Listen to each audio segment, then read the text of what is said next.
Recorded Books presents Distrust, Big Data, Data Torturing, and the Assault on Science by Gary Smith, narrated by Graham Winton.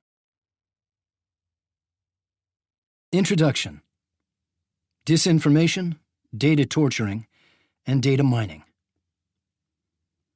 What were the greatest inventions of all time, not counting fire, the wheel, and sliced bread? The printing press has to be near the top of anyone's list because it allowed ideas and inventions to be spread widely, debated, and improved. Electricity, internal combustion engines, telephones, vaccinations, and anesthesias are also worthy candidates. These are just the very, very top of a very, very long list. Look around you, at your computer, eyeglasses, refrigerator, plumbing, and all of the other everyday things we take for granted. Where would we be without science? Living short, brutish lives in caves?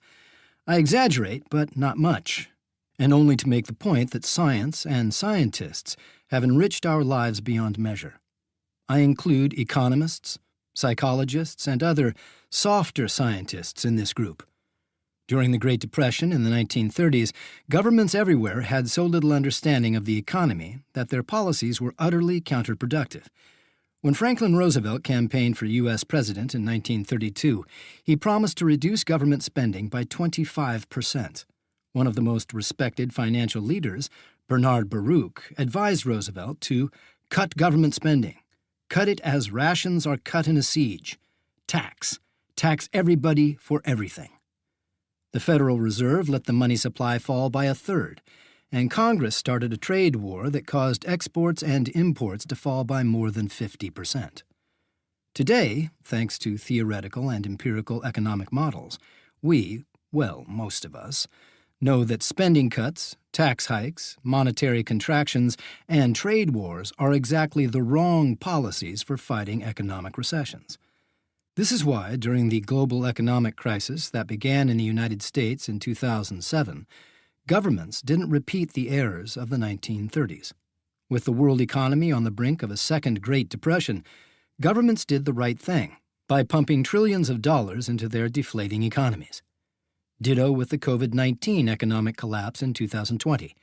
Plus, scientists developed the vaccines that tamed the COVID pandemic. Unfortunately, science is currently under attack, and scientists are losing credibility. There are three prongs to this assault on science: disinformation, data torturing, data mining. Ironically, science's hard-won reputation is being undermined by tools invented by scientists. Disinformation is spread by the internet that scientists created. Data torturing is driven by scientists' insistence on empirical evidence.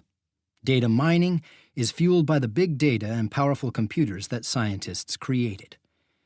In this introduction, I will use examples related to Bitcoin to illustrate this tragedy. Money. Money is a secret sauce for economic progress because it allows people to specialize in jobs they are good at and use the money they are paid to buy things from people who are good at other jobs. Pretty much anything can serve as money, as long as people believe that it can be used to buy things. If that sounds circular, it is. In practice, over the past 4,000 years, the predominant monies have been precious metals, mostly silver, to a lesser extent gold, and even less frequently copper. However, an enormous variety of other monies have also been used. Wampum, beads made from shells, was legal tender in several American colonies. Tobacco was used as money in Virginia for nearly 200 years, in Maryland for 150 years, and in neighboring states for shorter periods.